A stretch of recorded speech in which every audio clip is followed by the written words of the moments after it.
Screening committee की बैठक खत्म हो चुकी है, लेकिन जैसा कि फर्स्ट इंडिया हमेशा से इलेक्शन में नंबर 1 रहा है, हम आपको स्क्रीनिंग कमेटी की इनसाइड स्टोरी बता रहे हैं और बता रहे हैं कि स्क्रीनिंग कमेटी के अंदर क्या कुछ हुआ है। 15 जीआरजी कांग्रेस बोर्ड रूम के अंदर जो बैठक हुई है उसमें जरा आप सुनते जाइए कि क्या क्या फाइनल हुआ है। बड़ी खबर, 30 सीटें अभी भी बची हैं डिस्कशन के लिए। इसका मतलब यह कि एक बार फिर स्क्रीनिंग कमेटी की बैठक होगी, क्योंकि 30 सीटों पर डिस्कशन होना है।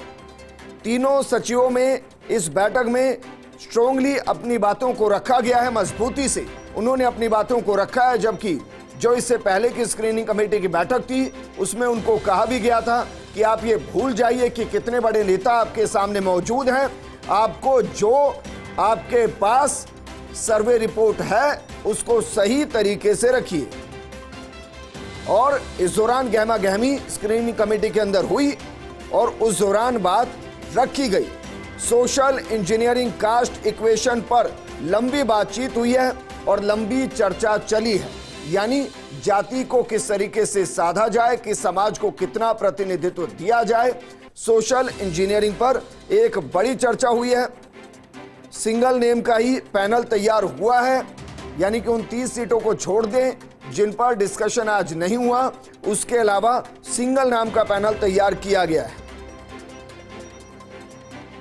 इसके अलावा इंदिरा मीणा का नाम फाइनल हो गया है। वहीं अगर बात की जाए तो कुछ नाम और हैं जो फाइनल हुए हैं।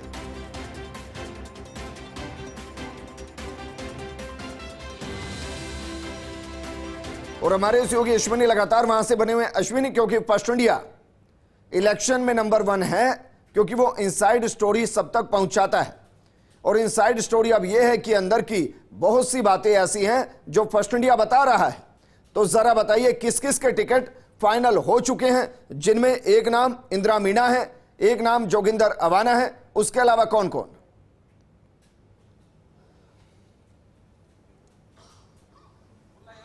देखिए, इंदिरा मीणा है, जोगिंदर अवाना है, एक भानु प्रताप का नाम है, थानागाजी में कांति मीणा को टिकट दी जा सकती है, बहरोड में 2 नाम हैं, इसमें संजय यादव और बस्सीराम यादव का नाम है, किशनगढ़ बास में बलराम यादव के नाम पर भी चर्चा हुई है, और कई सारे ऐसे नाम हैं। अभी एक बात ये भी है कि जयपुर जो डिवीज़न है उस पर चर्चा नहीं हुई है, जयपुर डिवीज़न पे चर्चा बाकी है। और जो हम लगातार बात कर रहे थे, और आपको विजेंद्र अगर ध्यान हो, बीच में जब फर्स्ट इंडिया दिखा रहा था तो उस समय ये बताया गया था कि अभी 2 घंटे और शायद इस बैठक में लग सकते हैं, लेकिन फिर बैठक जल्दी खत्म हुई।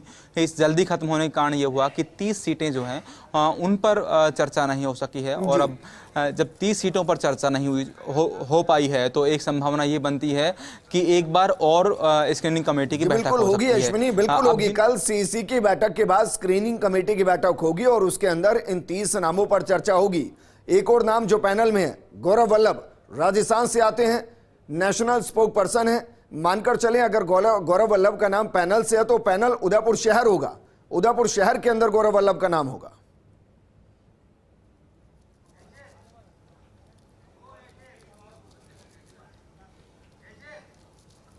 अश्विनी जी बिल्कुल विजेंद्र, इस पूरी बैठक में एक और ख़ास बात है कि बिल्कुल विजेंद्र, इस बैठक में जो सचिव हैं उन्होंने अलग अलग राय रखी हैं, अपनी बात गंभीरता से रखी है। और ये असर दिख रहा है राहुल गांधी के उस पिछले मीटिंग के बयानों का कि सबको अपनी अपनी बात इंडिपेंडेंट तरीके से रखनी है। तो ये थोड़ी सी बैठक में इस बार अलग बात हुई है।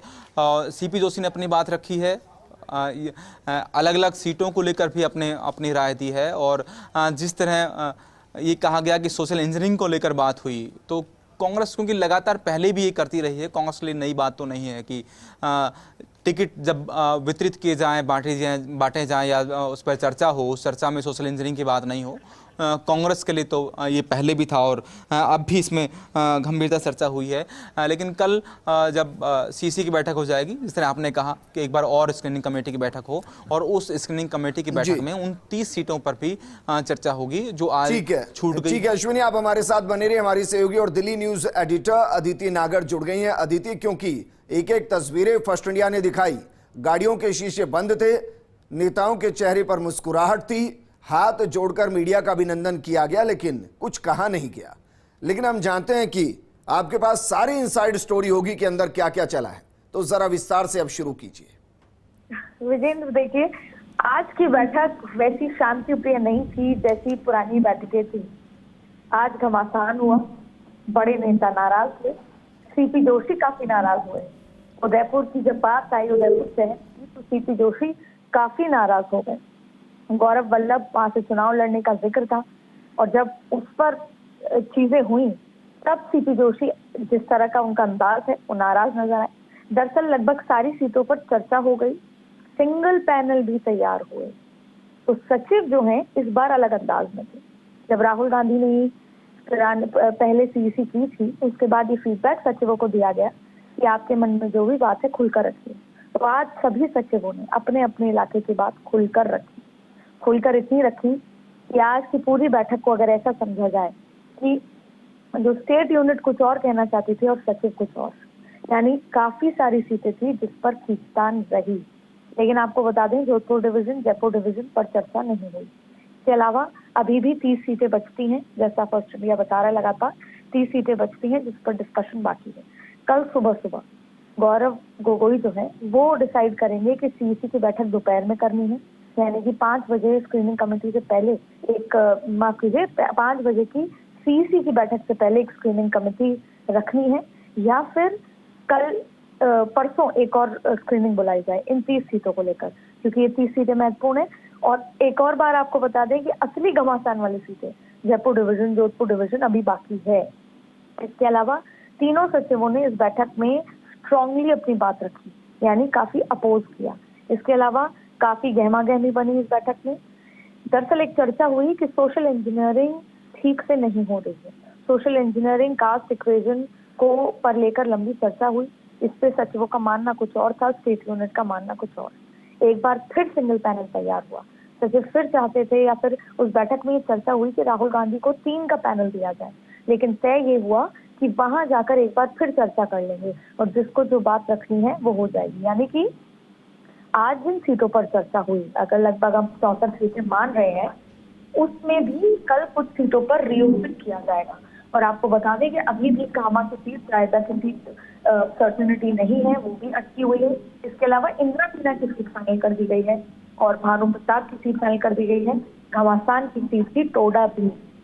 और पीआर मीना को लेकर लगातार सर्वे पहले जमीन पर वर्कर, कांग्रेस के वर्कर थे, उनका विरोध जबरदस्त।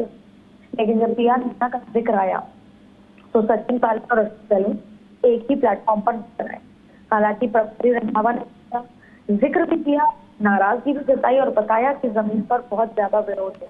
लेकिन उसके बाद अगर ये कहा जाए कि यार मेरा नाम लगभग फाइनल है, तो ये कोई बड़ी गलत बात नहीं होगी, क्योंकि लगभग फाइनल है। कल से इसको वापस खोला जाए, वापस इस पर बात रखी जाएगी, तो एक बार फिर इसका जिक्र होगा। इसके अलावा मकसद क्या है, चुनाव जीतना या नेताओं को नाराज ना होने देना?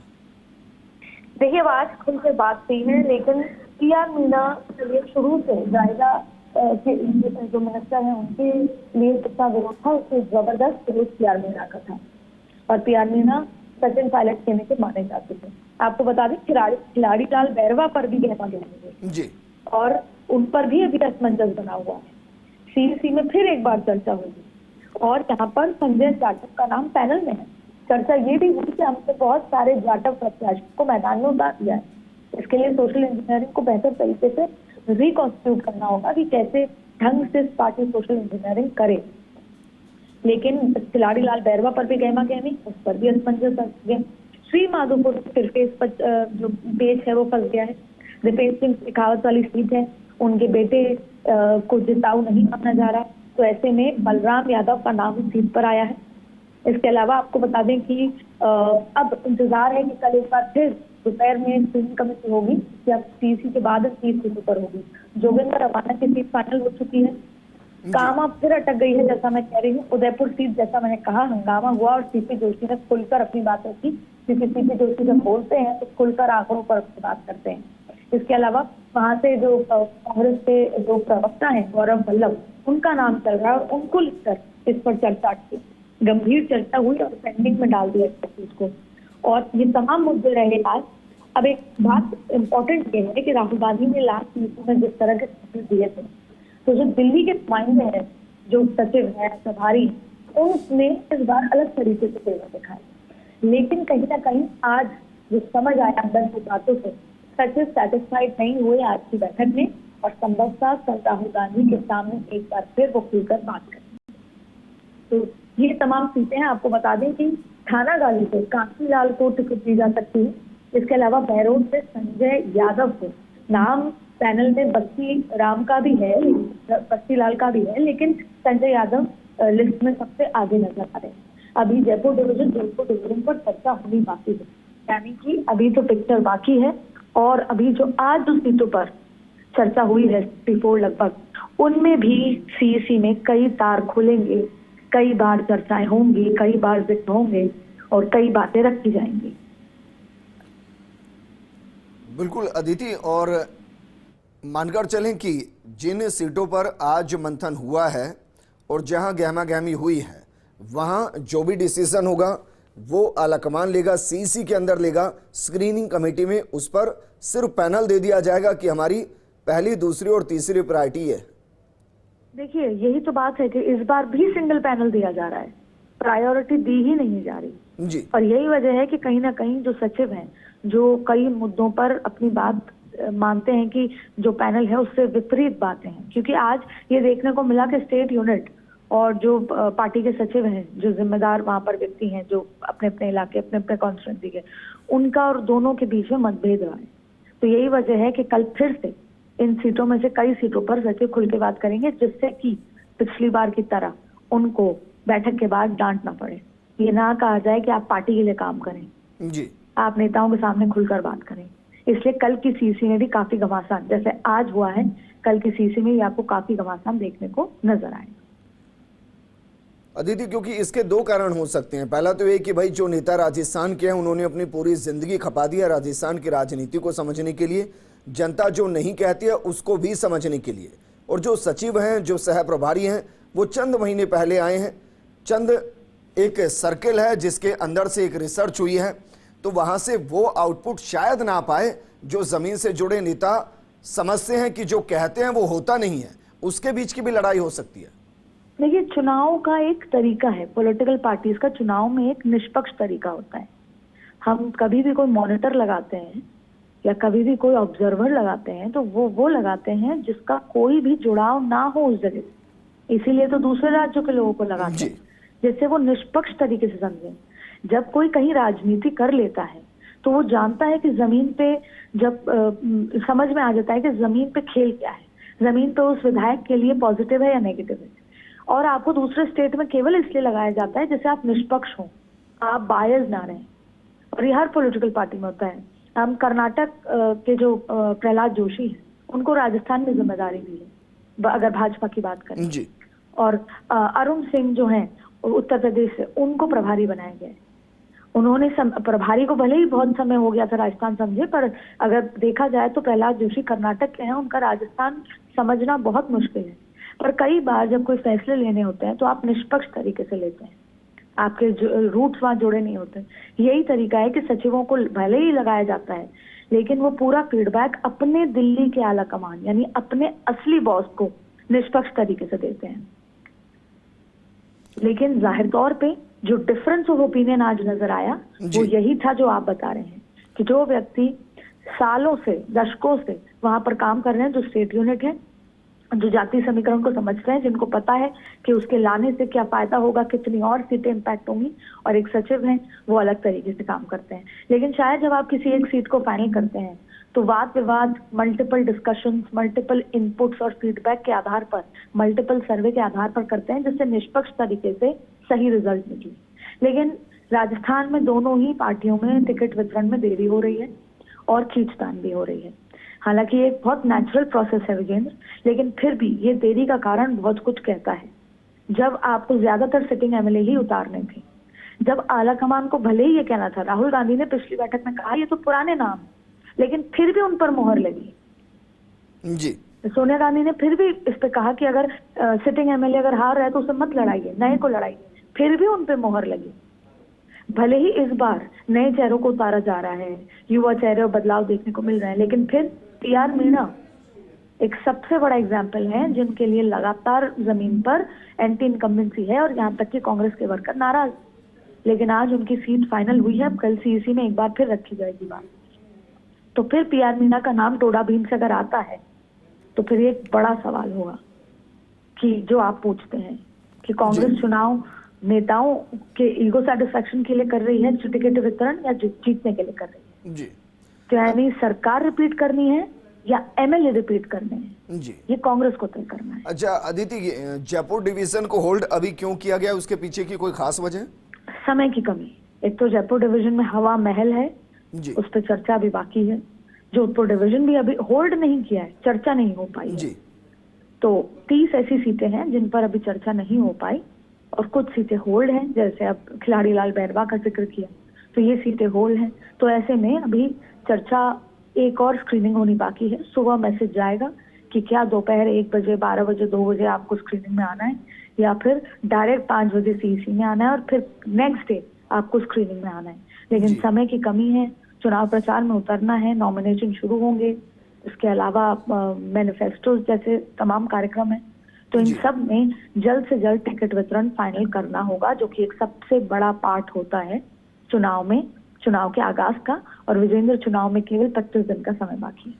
अदिति, मानकर चलें कि 6 नवंबर को शाम के 5 बजे से आधे घंटे पहले या 20 मिनट पहले फर्स्ट इंडिया ये ब्रेक करे कि फला सीट से फला नेता को कांग्रेस ने सिंबल दे दिया है, उस स्थिति तक जा सकते हैं? देखिए, लगभग आप मान लीजिए 8 से 10 सीटें कांग्रेस और भारतीय जनता पार्टी की भी 8 से 10 सीटें हैं। ये वो 10-10 सीटें होंगी जो नॉमिनेशन के समय खत्म होने के 24 से 15-20 घंटे या 5 घंटे के पहले आएंगी। दोनों ही पार्टियों में 10 ऐसी सीटें हैं जो विरोध और घमासान कर सकती हैं। इसलिए रणनीति के तहत दोनों ही पार्टियां वो 10-10 सीटें एकदम एंड में अनाउंस करने की तैयारी में है। अच्छा, इसका एक बड़ा कारण ये भी हो सकता है अदिति, क्योंकि मैं अश्वनी से भी इस बारे में डिस्कस कर रहा था कि राजस्थान में पहली मर्तबा ऐसा हो रहा है कि थर्ड फ्रंट के तौर पर कई पार्टियां नजर आ रही हैं और वो पार्टियां जो खुलकर कह रही हैं कि दूसरी पार्टी के नाराज नेता अगर हमारी तरफ आएंगे तो हम उनको ले लेंगे, उनको पार्टी में ले लेंगे, उनको टिकट दे देंगे। और ये पार्टियां 50 से ज्यादा सीटों पर वर्तमान स्थिति में चुनाव लड़ने की बात भी कर रही है और लगभग अपनी सीटों को डिक्लेयर कर चुकी है। तो बीजेपी और कांग्रेस दोनों के लिए एक बड़ी समस्या क्या ये भी है कि उनको डर सता रहा है कि जहां ज्यादा नेता खड़े हैं वहां से ऐसा ना हो कि हमारे नेता हमारे खिलाफ खड़े हो जाएं दूसरी पार्टी से जुड़कर? देखिए, जैसे ही विजेंद्र, जो राजनीति है वो पहले कर्तव्य हुआ करता था, लेकिन अब करियर हो गया है।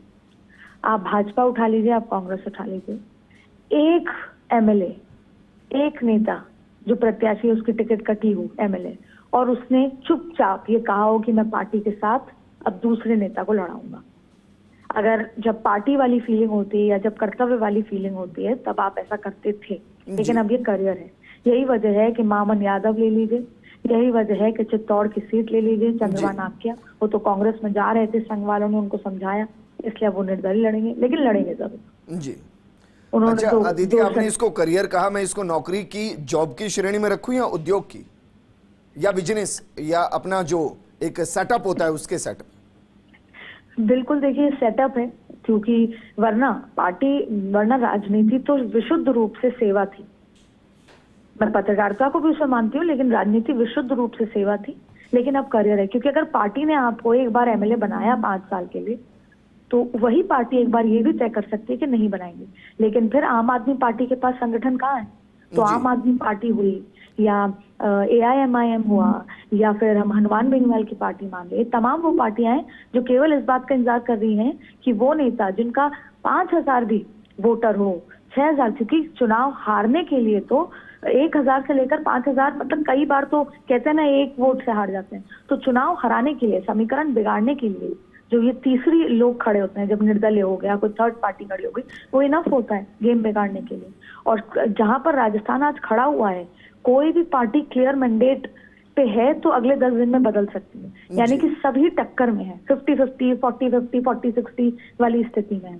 तो ऐसे में आम आदमी पार्टी भी इस बात का इंतजार कर रही है कि कौन नाराज हो और हम ले लें। हनुमान बेनीवाल भी इस बात का इंतजार कर रहे हैं कि कौन नाराज हो और हम ले लें, और ऐसा हो भी रहा है, कोई निर्दल लड़ रहा है। और राजस्थान की पिछले 5 साल की राजनीति ने यह बता दिया कि निर्दलीय प्रत्याशी की कितनी अहमियत होती है, निर्दलीय एमएलए की कितनी अहमियत होती है। इसलिए इस बार निर्दलीय लड़ने के बाद आप फिर कांग्रेस को सपोर्ट कर सकते हैं, और फिर आप उस श्रेणी में आ जाएंगे। और ये तो देखा भी गया अदिति कि भाई जरूरी नहीं है कि आप एक पार्टी में 20 साल से काम कर रहे हो तो टिकट के दावेदार हो जाएं। ये भी हो सकता है कि आप किसी दूसरी पार्टी में काम कर रहे हो और आप इधर ज्वाइन करें और आपको टिकट मिल जाए, और दूसरा जो आपका 15-20 साल का कैडर का जो नेता है वो देखता ही रह जाए, वो तकता रहे, फिर वो कहीं से निर्दलीय लड़े, फिर जीत कर आए, फिर वो पार्टी वापस उससे लेगी और फिर उसको टिकट देगी।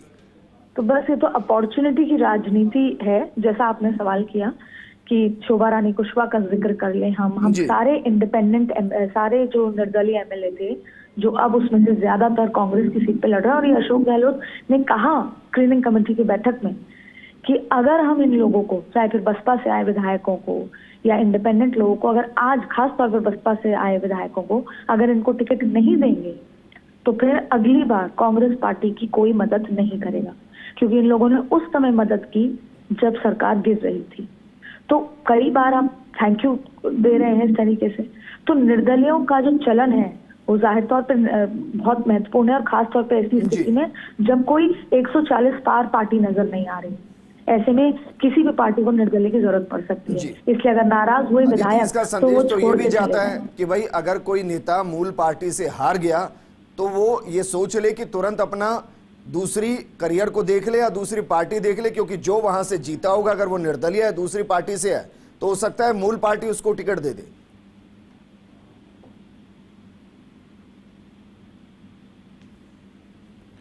अदिति, क्या मुझे सुन पा रहे हैं? राजेंद्र, आपकी आवाज बीच में कट गई थी, आप एक बार अपना सवाल मेरा ये था कि फिर इसका दूसरा नजरिया तो ये भी है कि भाई आपका मूल प्रत्याशी अगर मानिए कांग्रेस का है, अगर वो कहीं से हार गया और वहां से बसपा का जीत गया और बसपा का फिर कांग्रेस का टिकट लेता है अगली बार, तो मैसेज तो ये भी है ना कि अगर आप चुनाव हार गए तो तुरंत या तो पार्टी बदल लें या अपना काम बदल लें, क्योंकि आपकी जगह कोई दूसरा आएगा।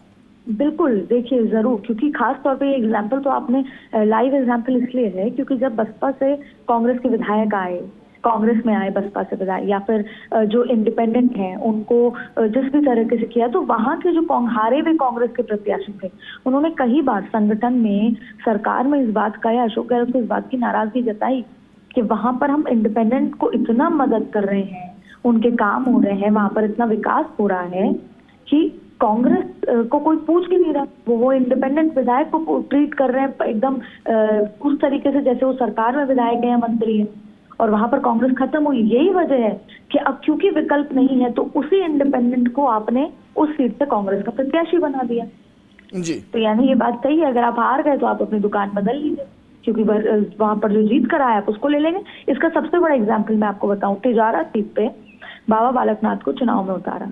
वहां पर जो बसपा के प्रत्याशी हैं इमरान, वो लंबे समय से कांग्रेस में आना चाहते थे, कांग्रेस ने डिसीजन नहीं लिया तो वो बसपा से टिकट ले आए, लेकिन अभी भी कहीं ना कहीं उनकी मंशा है कि वो कांग्रेस से चुनाव लड़े। तिजारा का चुनाव हिंदू मुस्लिम का चुनाव होना है, अभी कांग्रेस ने अपने पत्ते नहीं खोले, तो ऐसे में वहां पे वो मुस्लिम प्रत्याशी उतारने की तैयारी में, लेकिन इमरान को भी ले सकते हैं। तो आप देख लीजिए, बसपा के टिकट मिलने के बाद भी पर्दे के पीछे इमरान को कांग्रेस में लाने की तैयारी, यानी कि जो जिताऊ है किसी भी पार्टी, किसी भी विचारधारा का हो, वो हम ले सकते हैं। और ये किसी एक पार्टी के लिए नहीं है, ये किसी भी पार्टी के लिए हो गया है, कांग्रेस हो, बीजेपी हो, कोई भी पार्टी हो। तो विचारधारा से बहुत आगे बढ़ गए हैं। जिताऊ उम्मीदवारी या सत्ता को काबिज करना सबसे ज्यादा महत्वपूर्ण एलिमेंट हो गया है। लेकिन खैर हम बहरहाल वापस अदिति वाइंड अप करते हैं इसको, एक लाइन में वाइंड अप करें कि आज पार्टी को टिकाऊ नहीं चाहिए, जिताऊ चाहिए, और अगली बार वो जिताऊ नहीं है तो वो टिकाऊ भी जरूरत नहीं है, हम किसी और जिताऊ को ले आएंगे। देखिए, इसमें मैं कांग्रेस के लिए ये कहना चाहूंगी कि कांग्रेस ने कांग्रेस के लिए अस्तित्व की लड़ाई है, क्योंकि ये सिर्फ राजस्थान भर का चुनाव नहीं है, सिर्फ ये 200 विधानसभा का चुनाव नहीं है। ये चुनाव है मैसेज का, ये चुनाव है परसेप्शन का। अगर कांग्रेस राजस्थान में नहीं आती तो राजस्थान में जितने बड़ी योजनाएं काम हो रहे हैं, क्योंकि उसी योजनाओं के माध्यम से कर्नाटक में भी चुनाव जीता गया है। तो इस चुनाव को सिर्फ एक विधानसभा का चुनाव नहीं देखा जा रहा, इसको 2024 से जोड़कर देखा जा रहा है। और यही वजह है कि कांग्रेस में इंडिविजुअल नेताओं की भी साख लगी हुई है इस चुनाव में, और साथ साथ में 2024 के परसेप्शन की भी साख, राहुल गांधी की भी साख राजस्थान के चुनाव से जुड़ी हुई है। यही वजह है कि जिताऊ उम्मीदवारी ही इकलौता ऑप्शन बन रहा है। लेकिन PR मीणा के एग्जाम्पल के बाद ये बात विपरीत हो जाती है। ठीक है अदिति, साम दाम दंड भेद, इसमें सेंध को भी जोड़ लेना चाहिए। शुक्रिया हमारे साथ जुड़ने के लिए। फर्स्ट इंडिया ने पूरा एनालिसिस किया कि जो स्क्रीनिंग कमेटी की बैठक हुई, उस बैठक के अंदर क्या हुआ, किन सीटों पर मंथन हुआ, किन सीटों पर नाम फाइनल हो गए हैं, किन सीटों पर बवाल हो गया है और किन सीटों पर अभी मंथन होना बाकी है। फर्स्ट इंडिया कल CEC की बैठक को लेकर सुबह से आपको अपडेट करेगा और स्क्रीनिंग कमेटी की बाकी की 3 सीटों पर कब बैठक होनी है यह भी सबसे पहले आपको बताएगा।